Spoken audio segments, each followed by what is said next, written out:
Luis es tambero. En su chacra de pocas hectáreas, cuida como nadie de sus vaquillonas Olando. No terminó la secundaria en el agroindustrial de su pueblo. Todos los días, Luis lleva los cientos de litros de leche cruda de sus vacas a la industria láctea de Pedro.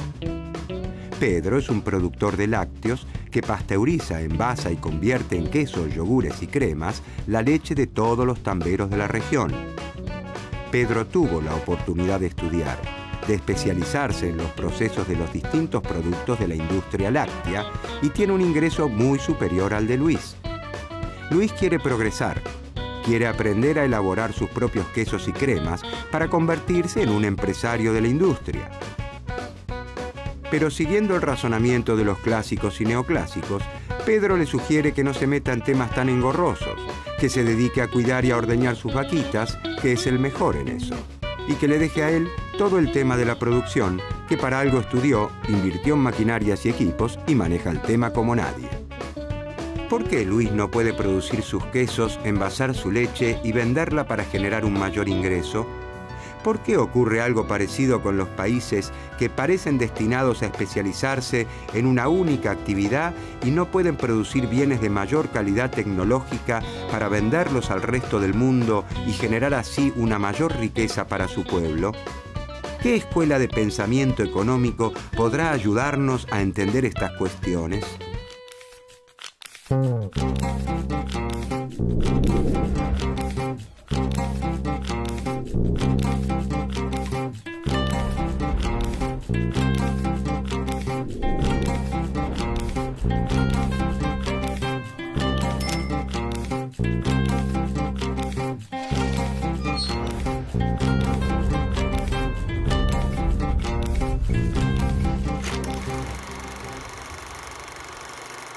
A comienzos del siglo XIX, los pueblos latinoamericanos se independizan de España. Dado que a diferencia de las colonias de Norteamérica no han desarrollado núcleos fabriles de importancia, estos países se especializan desde un principio en la producción y exportación de alimentos y de materias primas. A partir de este reparto, las naciones industrializadas se dedican a los bienes manufacturados de mayor complejidad y condicionan a las naciones menos desarrolladas a crecer hacia afuera. El modelo agroexportador, vigente en Argentina entre 1880 y 1930, es la máxima expresión de esa estrategia. La Gran Depresión de la década del 30 desintegra el orden establecido. El comercio mundial se derrumba y el crecimiento hacia afuera se queda sin el afuera. Los países se repliegan sobre sí mismos buscando el autoabastecimiento. Las naciones europeas desarrollan su propia producción y dejan de importar bienes agropecuarios. Las exportaciones latinoamericanas se desploman.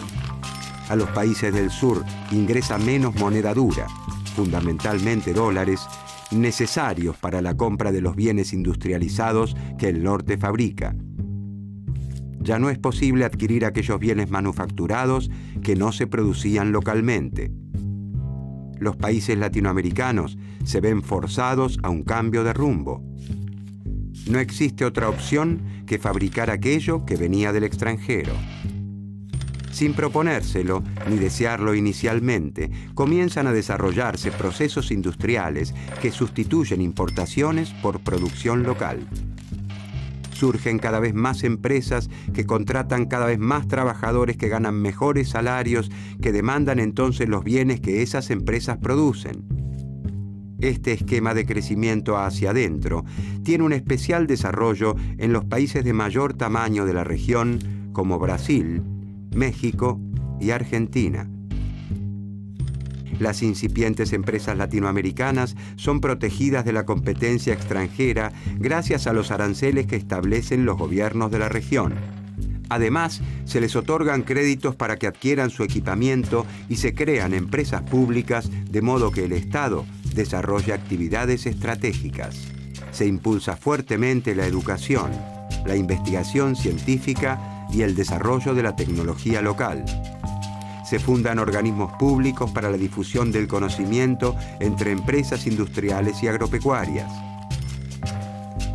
Esta estrategia de sustitución de importaciones permite reducir las compras al exterior de bienes industriales de consumo, como las prendas de vestir y ciertos alimentos.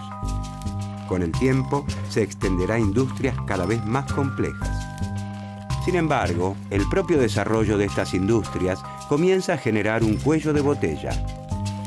Los países latinoamericanos no logran producir bienes de capital, es decir, bienes con los que se manufacturan otros bienes, como laminadoras de acero, plantas procesadoras de celulosa, máquinas, herramientas, bienes de mayor complejidad tecnológica.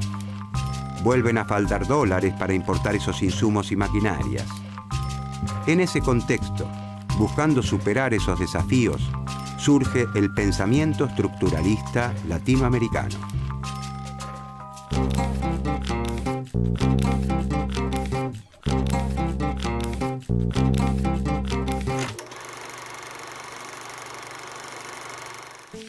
Al finalizar la Segunda Guerra Mundial, no hay dudas sobre la debilidad que ha provocado el crecimiento hacia afuera en los países latinoamericanos. Las bruscas caídas en los precios de exportación de las materias primas y en las inversiones externas son identificadas como las principales limitaciones para el desarrollo de la región. En 1948, las Naciones Unidas crean la Comisión Económica para América Latina, la CEPAL. En la CEPAL, un equipo de académicos y funcionarios, dirigidos por el gran economista argentino Raúl Prebisch, comienza a plantear un nuevo enfoque para los problemas latinoamericanos. Nace el primer gran cuerpo de pensamiento latinoamericano, el estructuralismo. La obra que da inicio a la Escuela Estructuralista Latinoamericana es El desarrollo económico de la América Latina y algunos de sus principales problemas, de Raúl Prebisch, conocida también como el Manifiesto Latinoamericano. Los estructuralistas latinoamericanos señalan que los males que aquejan a la región se encuentran en problemas estructurales de nuestras economías y recomiendan una fuerte participación del Estado para la instrumentación de grandes políticas que transformen realmente a las naciones. Un esfuerzo sostenido y de grandes proporciones como jamás ha tenido que acometerlo hasta ahora América Latina, advierte Prebisch. El trabajo de Prebisch abre la puerta a la expresión del pensamiento de otros latinoamericanos que desafían los dogmas de los grandes centros industriales. Celso Furtado en Brasil, Aníbal Pinto en Chile y Aldo Ferrer en Argentina, entre otros.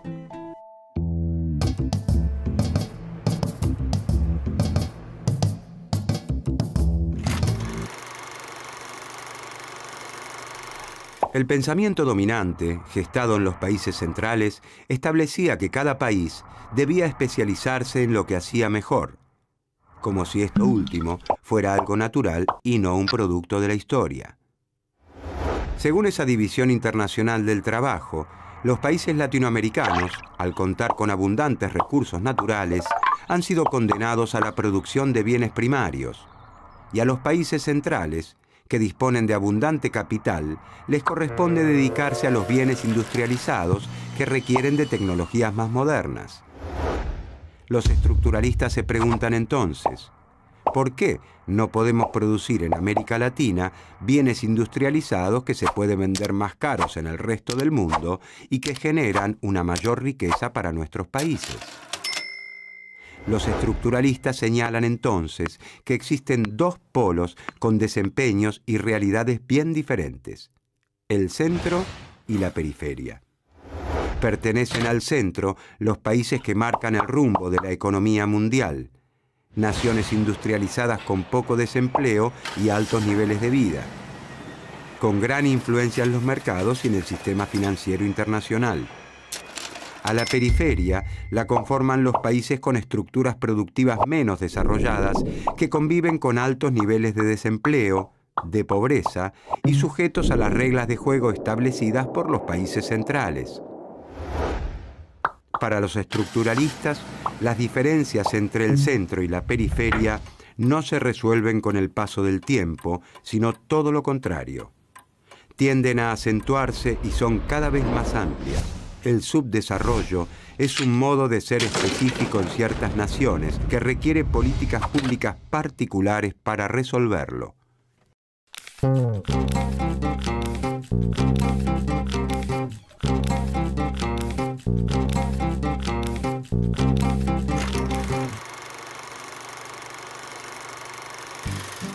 Las diferencias estructurales entre el centro y la periferia han nacido en tiempos de la colonia, pero según el pensamiento estructuralista, se reproducen y se amplían con el correr de los años. Las estructuras del centro son diversas. Incluyen una amplia variedad de bienes y de servicios. Producen de todo un poco. Desde los bienes de consumo corrientes de la población hasta las maquinarias y equipos necesarios para el funcionamiento de sus fábricas. Además, son eficientes porque utilizan de forma homogénea modernas técnicas de producción. Las estructuras de la periferia, en cambio, son especializadas. Lejos de toda variedad y diversificación, se concentran en los productos agropecuarios y minerales. La demanda de la población de otros bienes de consumo se satisface mediante las importaciones de los países centrales.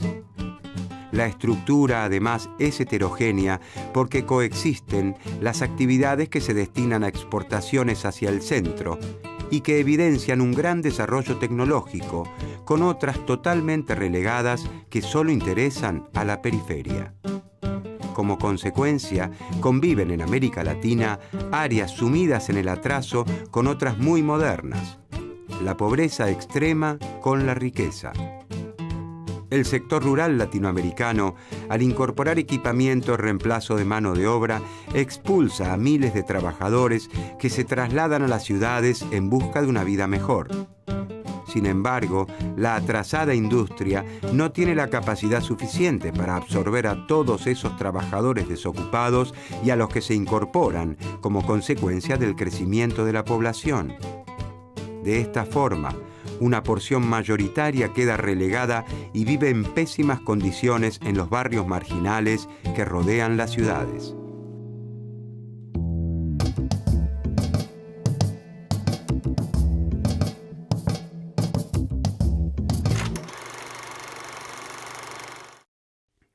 América Latina cuenta con hombres y mujeres trabajadores y con ganas de progresar.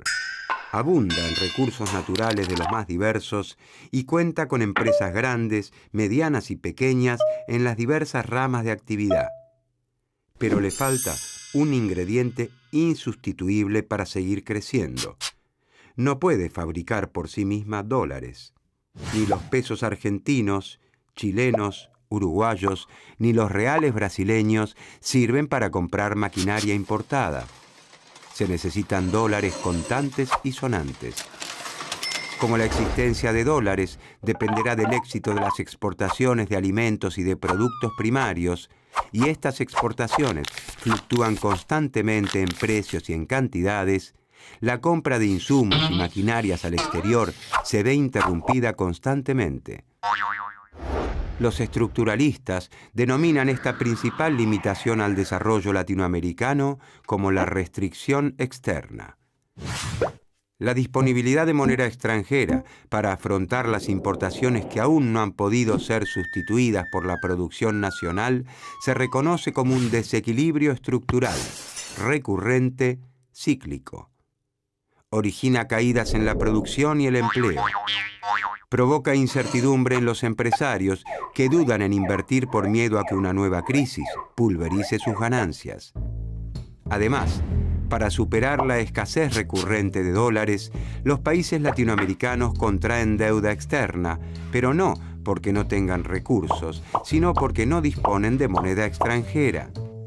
Los dólares generados por las exportaciones de bienes primarios no alcanzan para hacer frente a las importaciones de bienes industrializados, porque los bienes industrializados que Latinoamérica importa son mucho más dinámicos que los productos primarios que exporta.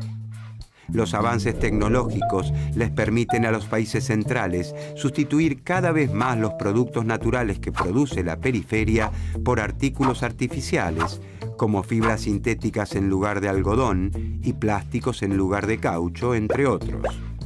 Y por otro lado son más dinámicos porque, a medida que crecen sus ingresos, los ciudadanos de los países centrales consumen cada vez más bienes industrializados diversos que ellos mismos producen.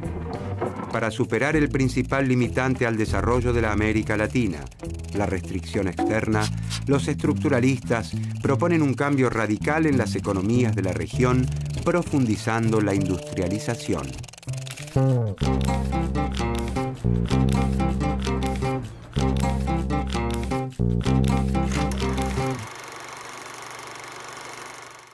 Los estructuralistas creen que América Latina debe profundizar la industrialización que inicialmente surgió de manera espontánea después de la crisis de los 30.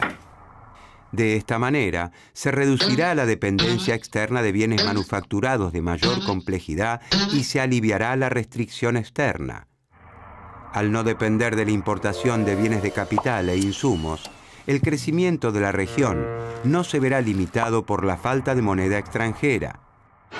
El desarrollo de nuevas industrias generará más puestos de trabajo, mejorará los salarios y logrará una mayor integración social, incluyendo a la población expulsada del campo. Para superar el atraso latinoamericano, los estructuralistas consideran que el Estado debe adoptar un rol fuerte y activo.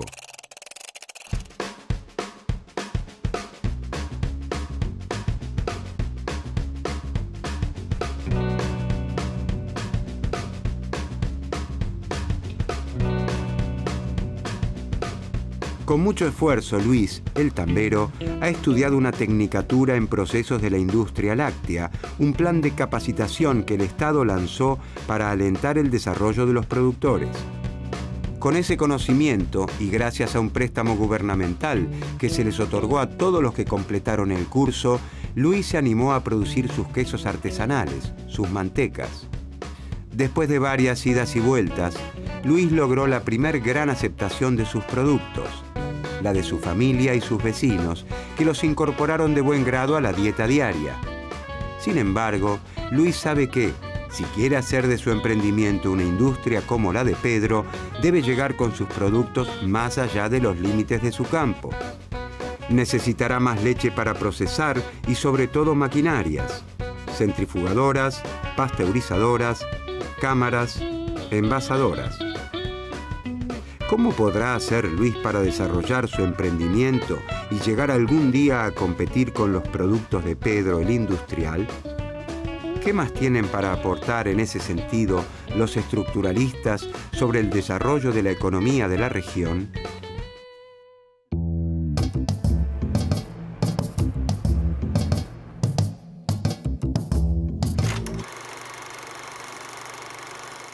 Para volverse más competitivas, operar de manera eficiente y aprovechar plenamente la capacidad de sus fábricas, algunas empresas industriales latinoamericanas necesitan dirigir su producción a mercados más amplios que los de su propio país. Y para lograrlo, los estructuralistas promueven la integración latinoamericana. Para eso es clave un proceso de integración regional que aliente una competencia controlada entre los países y la constitución de un mercado común latinoamericano. Ese mercado común permitirá que las empresas latinoamericanas que necesitan una demanda mayor para ser eficientes puedan lograrlo. Y será una plataforma de aprendizaje para incrementar la eficiencia de las empresas industriales que en un futuro podrán llegar a exportar a los países centrales.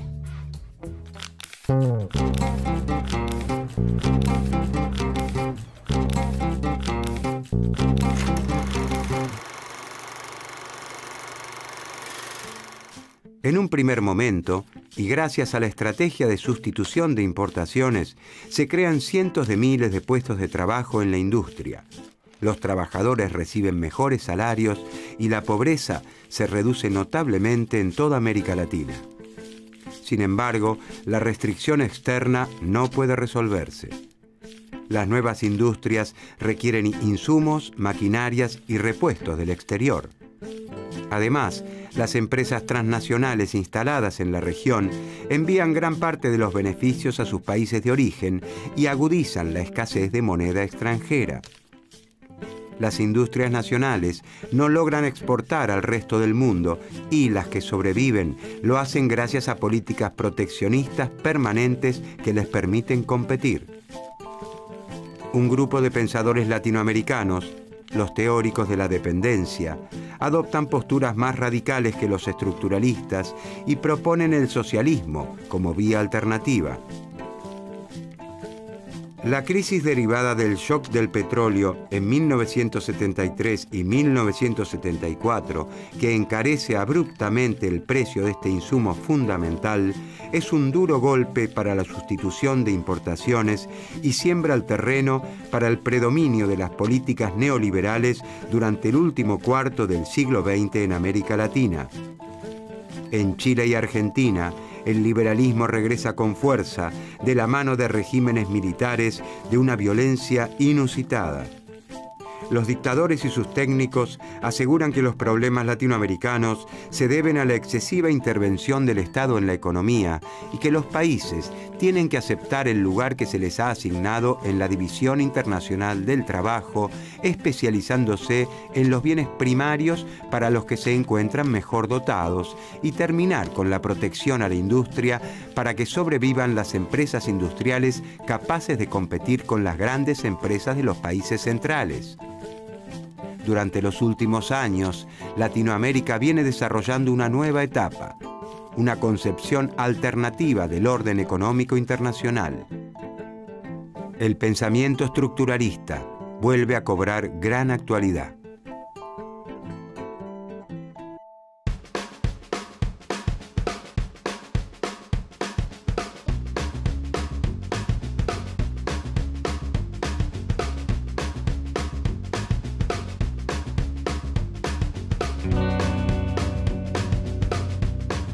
El Estado ha decidido apoyar los emprendimientos de productores como Luis, que le agregan valor a su producción y generan nuevos beneficios para el país.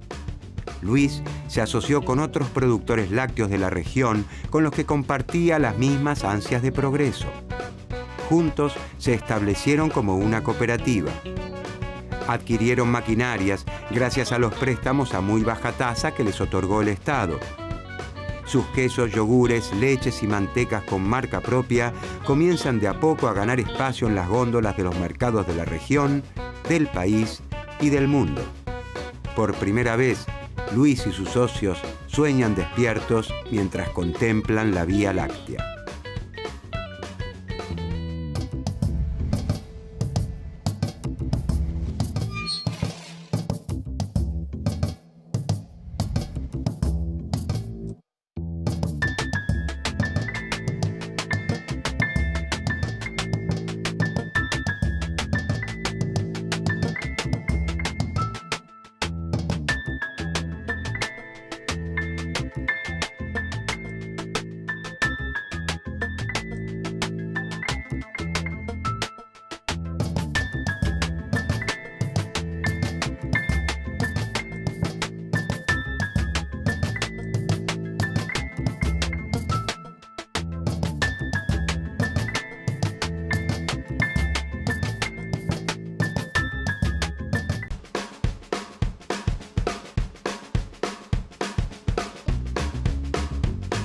Marcelo trabaja como diseñador naval en un astillero del Estado.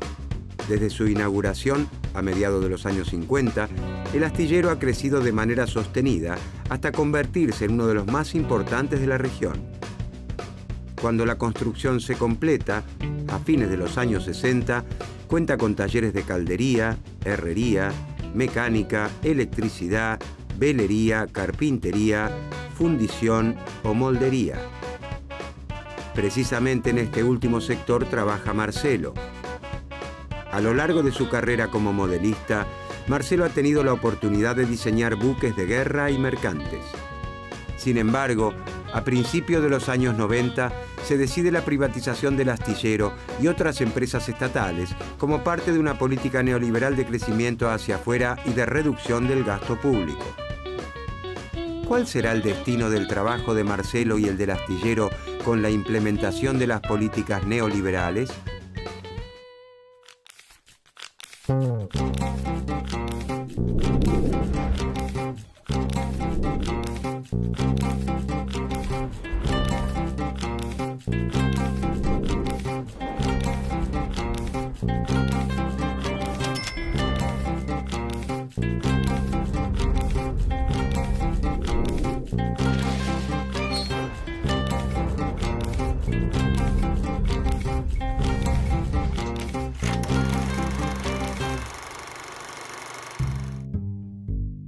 A fines de los años 70, el modelo económico de sustitución de importaciones implementado en distintos países latinoamericanos es reemplazado por modelos de apertura y liberalización.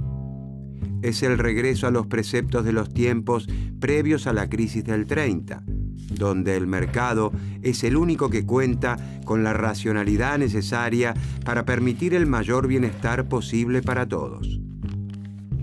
Durante la vigencia del modelo de sustitución de importaciones, Latinoamérica logró desarrollar su capacidad productiva y mejorar las condiciones de vida de su población. Entre las décadas de 1930 a 1970 se crearon cientos de miles de puestos de trabajo en la industria, los trabajadores recibieron mejores salarios y se redujo la pobreza.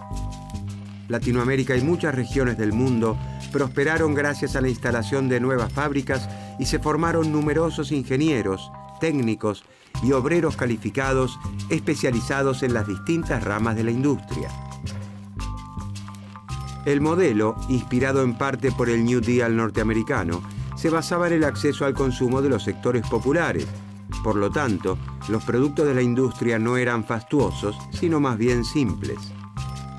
El objetivo no era vender poco y caro, sino mucho y barato. El empresario asociado a este modelo era Henry Ford.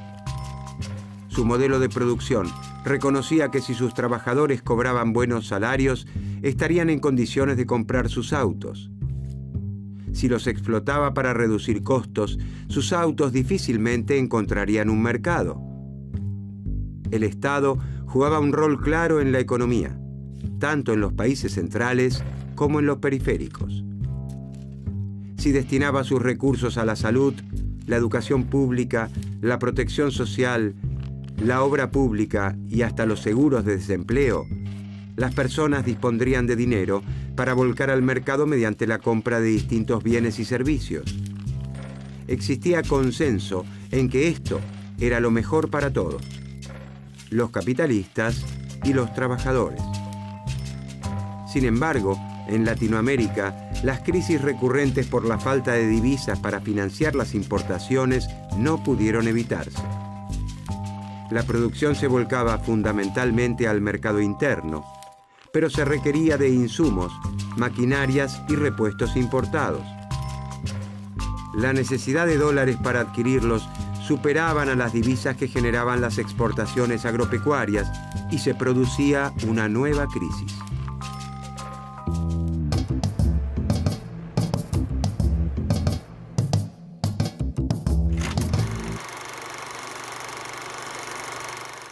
A fines de la década de 1960, en los países industriales, comenzó a reducirse la tasa de ganancia de las inversiones productivas. Para reducir costos, las principales empresas de los países centrales comenzaron a realizar actividades productivas en algunos países asiáticos, donde los salarios eran muy bajos. A esto se sumó un shock que tuvo un gran impacto en todo el mundo: la crisis del petróleo. A fines de 1973, la Organización de Países Exportadores de Petróleo decidió una brusca suba de los precios, generando un gran aumento de costos en las empresas. Los países productores de crudo, árabes en su mayoría, se enriquecieron. Estos ingresos extraordinarios, conocidos como petrodólares, fueron depositados en los principales bancos internacionales. Estos bancos, con las arcas llenas, necesitaban otorgar préstamos para obtener una ganancia. Como las industrias de Estados Unidos y Europa estaban estancadas y no tomaban préstamos, los países del tercer mundo, históricamente relegados por el crédito privado internacional, se convirtieron en los elegidos. Las tasas de interés eran bajas y los bancos no ponían demasiadas exigencias. Comienza entonces la espiral de la deuda externa. Se toman nuevos créditos para pagar deudas pasadas y el endeudamiento crece y crece.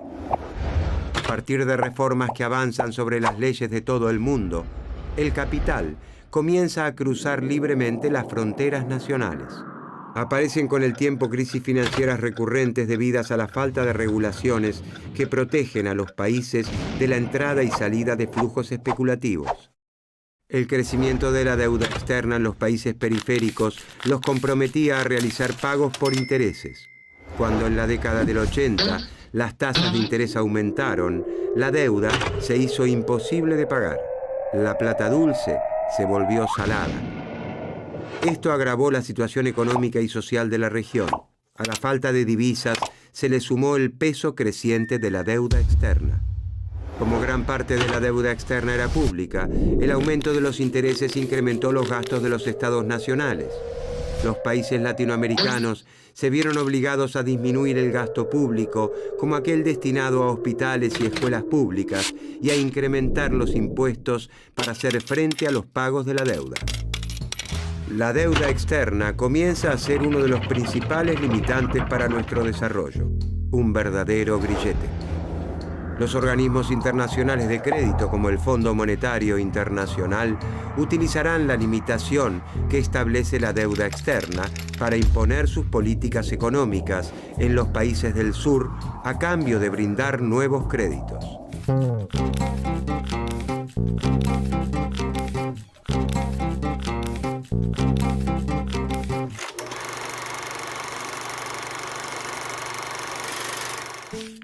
El neoliberalismo se impone a principios de la década del 80 con los gobiernos de Ronald Reagan en los Estados Unidos y de Margaret Thatcher en Inglaterra. Luego, la caída del bloque soviético a principios de los 90 lo fortalece. Existe en el mundo una única manera de organizar la producción de la sociedad: el libre mercado. En Argentina, Chile y otros países latinoamericanos, el liberalismo regresa con una fuerza arrolladora, destructiva, de la mano de regímenes militares que hacen del terror y la muerte su ley. Los dictadores y sus técnicos aseguran que los problemas latinoamericanos se deben a la excesiva intervención del Estado en la economía, que había desalentado la actividad del sector privado. Aseguran que los países deben aceptar el lugar que ocupan en la División Internacional del Trabajo, especializarse en los bienes primarios, terminar con la protección de la industria, abrir la economía y propiciar que sobrevivan aquellas empresas que se encuentran en condiciones de competir con las grandes empresas de los países centrales.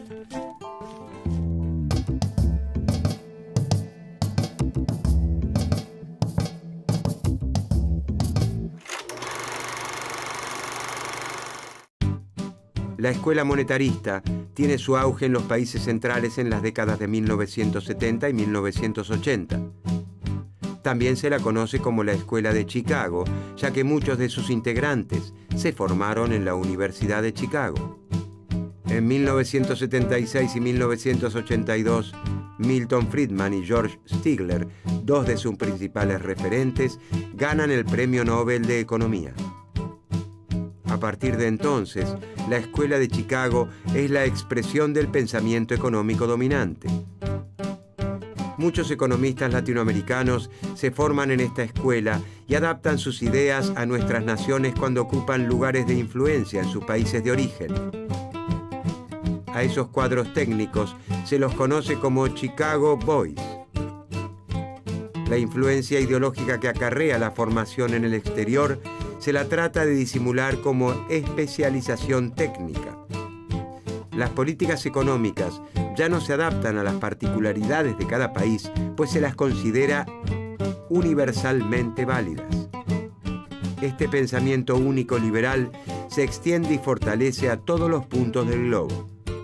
Este proceso encuentra su máxima expresión en la década de 1990 de la mano del neoliberalismo y el consenso de Washington.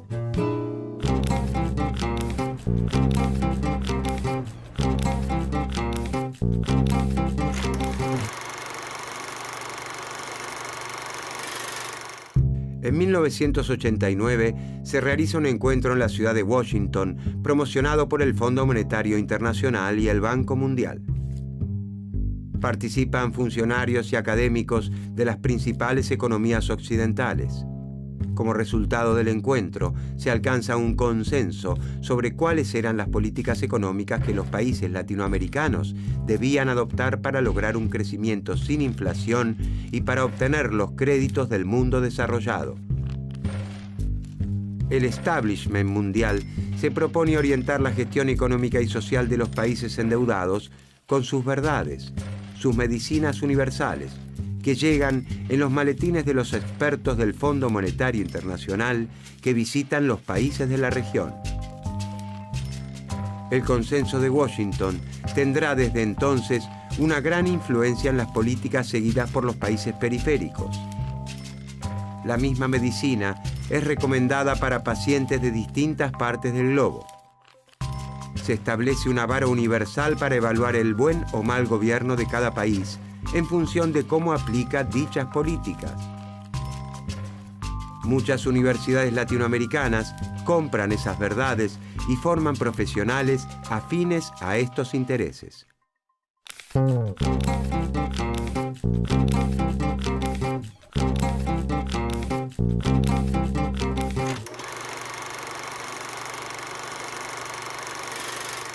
El liberalismo económico supone como premisa que el Estado, a diferencia del sector privado, es irracional e ineficiente al gestionar recursos económicos.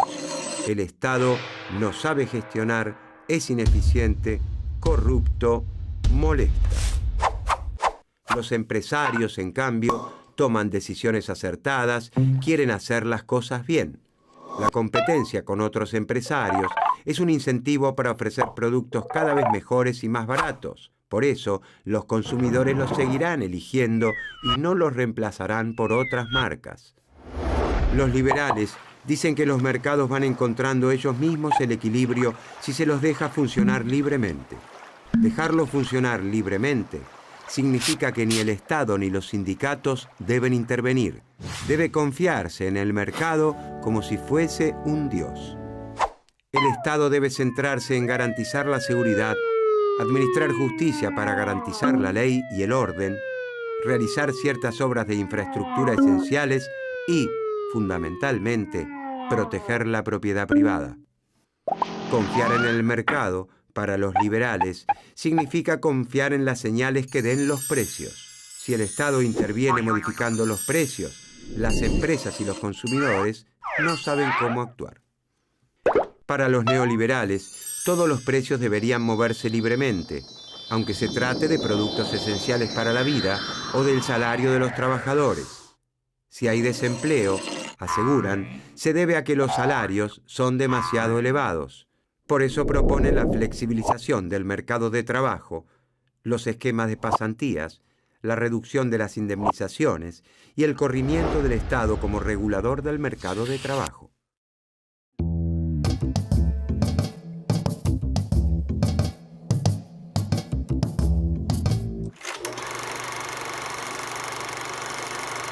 En América Latina, la región más desigual del planeta, el consenso de Washington no considera la distribución del ingreso como un problema. Sostienen lo que se conoce como la teoría del derrame. Esta teoría asegura que si bien en un primer momento los beneficios del crecimiento económico se concentran en las élites económicas, con el tiempo los beneficios llegarán a estratos de menores ingresos de la población. La desigualdad es necesaria, como una transición hacia el paraíso. Para los liberales, el Estado es ineficiente y corrupto por definición. Por lo tanto, las empresas estatales, incluso aquellas que prestan servicios públicos esenciales, como el acceso al agua potable o la electricidad, deben pasar a manos privadas. Por un lado, la privatización de las empresas públicas, como si se vendieran las joyas de una abuela, generarían ingresos. Por otro lado, al dejar de hacerse cargo de las empresas, el Estado reducía el gasto público. En definitiva, se liberaban recursos para pagar la deuda externa, y así se hace, aunque la deuda no deja de crecer. Los distintos países de la región privatizan sus empresas públicas, que en muchos casos pasan a manos de compañías extranjeras. Estas firmas, lejos de reinvertir gran parte de sus extraordinarios ingresos, los remiten a sus casas matrices en el exterior.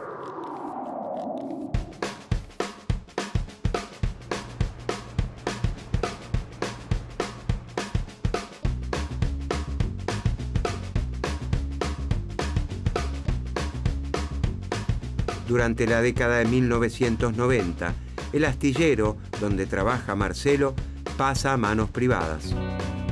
El Estado no considera a la navegación una actividad estratégica que merezca su sostenimiento.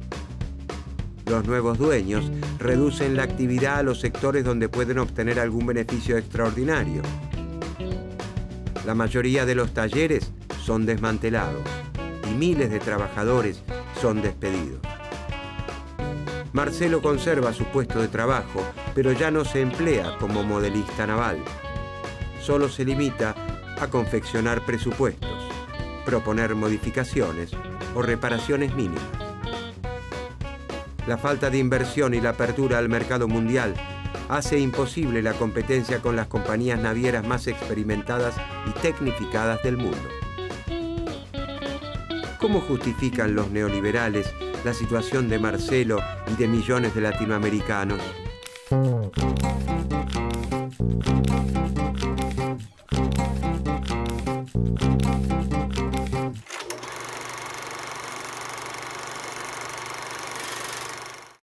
Mientras el modelo de sustitución de importaciones era de crecimiento hacia adentro y el mercado interno ocupaba un rol central, los liberales propician el crecimiento hacia afuera, simplificando las ideas de Adam Smith y David Ricardo sobre la división internacional del trabajo. Cada país debe especializarse en aquello que realiza en forma más eficiente. El modelo agroexportador vuelve reeditado. Para aprovechar las oportunidades que brinda la globalización, es necesario abrir las fronteras a las importaciones industriales, atraer a las empresas extranjeras y colocar la producción primaria nacional en el exterior, conquistando de esta manera nuevos mercados. Como el motor del crecimiento se encuentra en el afuera, en el mercado mundial, los ingresos de la población no son vistos por los empresarios como generadores de demanda para sus bienes. Contrariamente a la industrialización sustitutiva, no importa si los trabajadores pueden comprar los autos que fabrican. Los salarios son vistos solos como un costo, no como la creación de capacidad de compra de sus productos. El crecimiento hacia afuera coloca un gran acento en generar confianza de modo de atraer inversiones. Generar confianza significa instrumentar políticas que defiendan los intereses de los empresarios por sobre todas las cosas. Asegurar que se podrán despedir trabajadores sin incurrir en excesivos gastos, que los impuestos no se elevarán, que las regulaciones públicas serán mínimas o que las empresas extranjeras podrán girar las ganancias que obtuvieron localmente a sus países de origen sin restricciones. Si se cumplen todas estas condiciones, los países serían bendecidos con los capitales del exterior. El Consenso de Washington insta también a un desmantelamiento abrupto de la protección a las industrias nacionales, una fuerte reducción a los aranceles de importación. La desprotección de la industria nacional de la competencia extranjera significa colocar en igualdad de condiciones a las empresas nacionales con las grandes y tecnificadas corporaciones multinacionales. Como era de esperar, miles de empresas creadas durante la vigencia del modelo de sustitución de importaciones cierran sus puertas y cientos de miles de trabajadores pierden sus empleos.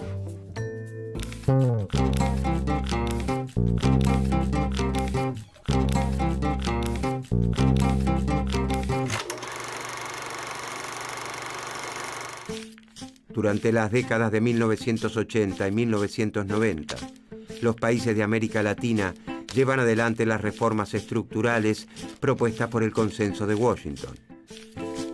El caso de Argentina resulta paradigmático.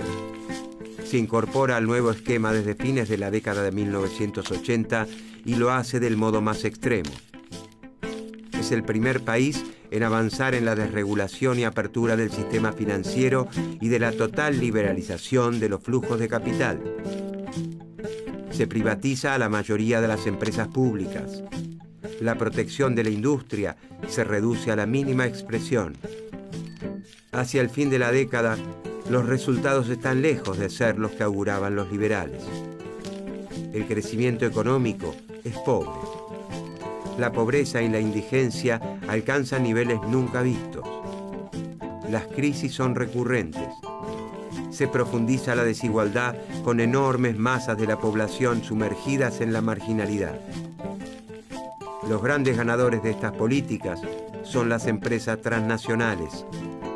La teoría del derrame ni siquiera alcanza a salpicar a los estratos de menores ingresos.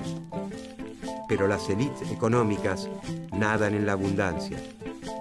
A partir de entonces, incluso antiguos economistas que apoyaban el consenso de Washington, como Joseph Stiglitz, proponen abandonar estos postulados y constituir estados que regularan mucho más fuertemente el mercado y que instrumentaran políticas para favorecer la redistribución del ingreso y el crecimiento económico.